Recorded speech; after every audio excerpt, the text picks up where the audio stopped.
হিমালয় কন্যা খ্যাত উত্তরের জেলা পঞ্চগড়ে আবহাওয়ার ধরনে কিছুটা পরিবর্তন এসেছে। টানা 9 দিন ধরে মৃদু শৈত্যপ্রবাহ বয়ে যাওয়ার পর আজ জেলাটিতে তাপমাত্রা বাড়লেও পাল্লা দিয়ে বেড়েছে কুয়াশার পরিমাণ। তবে হিমালয় থেকে বয়ে আসা হিমেল বাতাসে হাড় কাঁপানো তীব্র শীত এখনও অব্যাহত রয়েছে।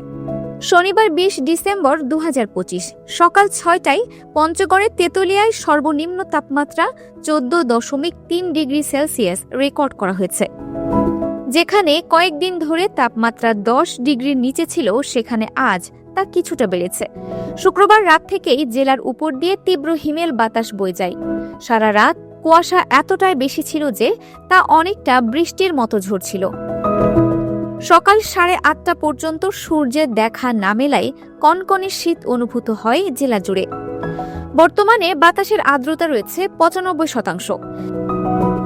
জেলাটির উপর দিয়ে ঘন্টায় 9 থেকে 10 কিলোমিটার বেগে হিমালয় থেকে আসা হিমেল বাতাস বয়ে যাচ্ছে। গতকাল দিনের সর্বোচ্চ তাপমাত্রা ছিল 25.8 ডিগ্রি সেলসিয়াস।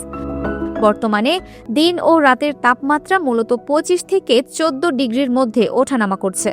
তেতুলিয়া আবহাওয়া অফিস জানিয়েছে, আগামী কয়েকদিন তাপমাত্রা একই রকম থাকতে পারে। তবে শীতের অনুভূতি কমাতে না পেরে বরং কুয়াশার পরিমাণ আরও বাড়তে পারে বলে পূর্বাভাস দেওয়া হয়েছে।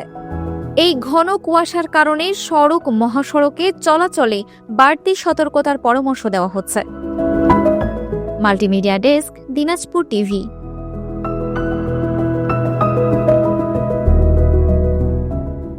দিনাজপুর টিভি মানুষের জীবনের কথা বলে।